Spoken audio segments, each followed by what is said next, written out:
আসসালামু আলাইকুম রহমতুল্লাহ। সম্মানিত সুধীমণ্ডলী, বাংলা এবং বাংলাদেশ নিয়ে আমি গুরুত্বপূর্ণ কিছু বিষয়ে তুলে ধরব। এই বাংলাদেশ কোথা হতে এলো? বুঝতে হবে 47 সনে যে স্বাধীনতা আন্দোলন শুরু হয়, সেই স্বাধীনতা আন্দোলনের মূলে ছিল ইসলামী চেতনা। আর সেই ইসলামী চেতনার কারণে ভারত এত বড় একটি রাজত্ব 3 ভাগে বিভক্ত হয়। এক ভাগ মুসলমানের জন্য, এক ভাগ হিন্দুদের জন্য। মুসলমানের জন্য ভাগ হয় পশ্চিম পাকিস্তান, পূর্ব পাকিস্তান। কেন এত দূরে পূর্ব পাকিস্তানকে ভাগ করতে হলো? কারণ কি ছিল? সেই কারণটাই ছিল এখানে মুসলিম সংখ্যাগরিষ্ঠ, পাকিস্তানে মুসলিম সংখ্যাগরিষ্ঠ।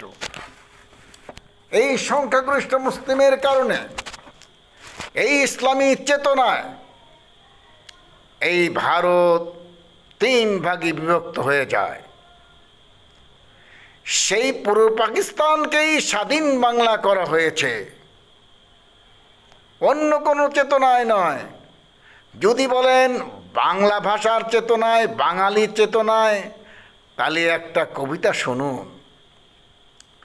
ওপার বাংলা এপারে বাংলা, যদিও বাংলা বলি, ওপারে বাঙালি মুসলিম খায় নির্বিচারেতে গুলি। কেন ওপারে বাঙালি মুসলিম গুলি খায়? কেন নির্বিচারে? তাদের বিচার হয় না কেন? হিন্দুরাও সেখানে বাংলাভাষী, মুসলিমও সেখানে বাংলাভাষী। কোথায় সেই বাংলা ভাষার গুরুত্ব? বাংলা ভাষার কোনো গুরুত্ব দেওয়া হয় না, বাঙালি হিসাবে গুরুত্ব দেওয়া হয় না। দেখা হয় এই বাঙালি মুসলমান না হিন্দু, এই হিসাবেই দেখা হয়, বাঙালি হিসাবে দেখা হয় না। তাই মুসলমানের চেতনা, বাংলার চেতনা ছিল মুসলমানের চেতনা, পুরো পাকিস্তানের চেতনা। সেই চেতনায় এই দেশে সংখ্যাগরিষ্ঠ মুসলমান, সেই জন্য মুসলমান হওয়ার কারণে, ইসলাম মেনে চলার কারণে এই স্বাধীন বাংলা মুসলমানদের দরকার, অন্য কোনো কারণে নয়। এদের যদি হিন্দু সংখ্যাগরিষ্ঠ হতো তাহলে আলাদা বাংলার কোনো প্রয়োজন ছিল না, এপার বাংলা ওপার বাংলার দরকার ছিল না। একমাত্র মুসলমান ইসলামী চেতনার কারণে আলাদা রাষ্ট্রের প্রয়োজন হয়েছে। ইসলাম কি?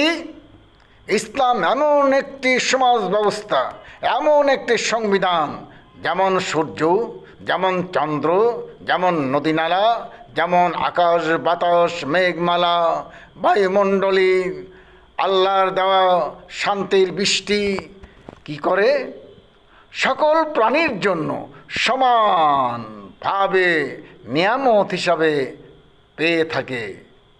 ইসলামের ন্যায় বিচার, নৈতিকতা, মানবিকতা, সামাজিক কল্যাণের শিক্ষা তেমনি ধর্ম বর্ণ নির্বিশেষে সকল মানুষের জন্য কল্যাণকর, সকল মানুষের জন্য সমান।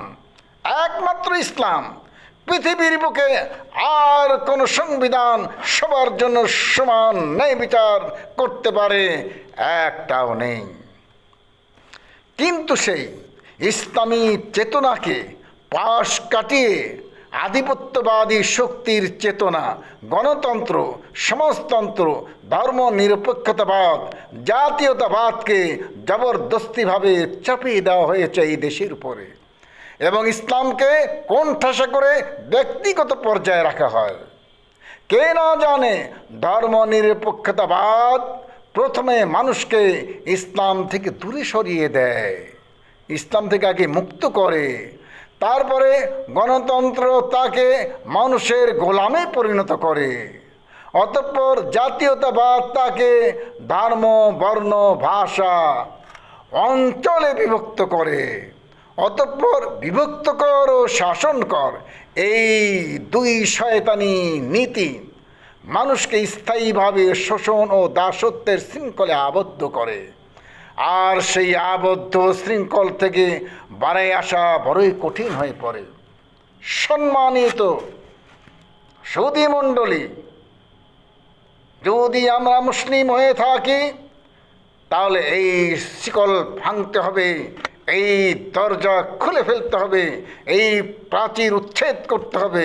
উচ্ছেদ করে যে কারণে, যে চেতনায় এই দেশ স্বাধীন দরকার একমাত্র মুসলমানের জন্য, সেই ইসলামী চেতনাকে প্রতিষ্ঠা করার জন্য স্লোগান দিন, সকল বিধান বাতিল করো, ওহির বিধান কায়েম করো, মুক্তির একই পথ ওহির বিধানে।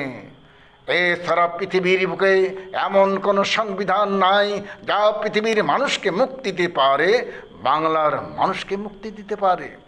আমরা যদি সত্যিকার মুক্তি চাই, সত্যিকার স্বাধীনতা চাই, সত্যিকার অর্থে মানবাধিকার প্রতিষ্ঠা করতে চাই, তাই কোরআন ও সহিহ হাদিসের সংবিধান, আল্লাহর ওহির বিধান, সেই বিধানকে প্রতিষ্ঠা করার জন্য সক্রিয় হন।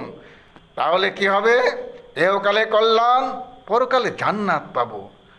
পরকালে স্পষ্ট জাহান্নামের সংবিধান মেনে আপনার কি লাভ? আপনার এহকাল এবং পরকাল যদি লাভবান না হন। ওয়ামাল হায়াতাদ দুনিয়া ইল্লা মাতাউল গুরুর, দুনিয়ার জীবনটা স্বপ্নের মতো মনে হবে। ওয়াল আখিরাতু খায়রু ওয়া বাকা, আখিরাতের জীবন চিরস্থায়ী এবং চিরস্থায়ী, শেষ হবে না কোনোদিন। কোটি কোটি কোটি বছর চলে যাবে, সেই জীবনের কোনো শেষ নাই।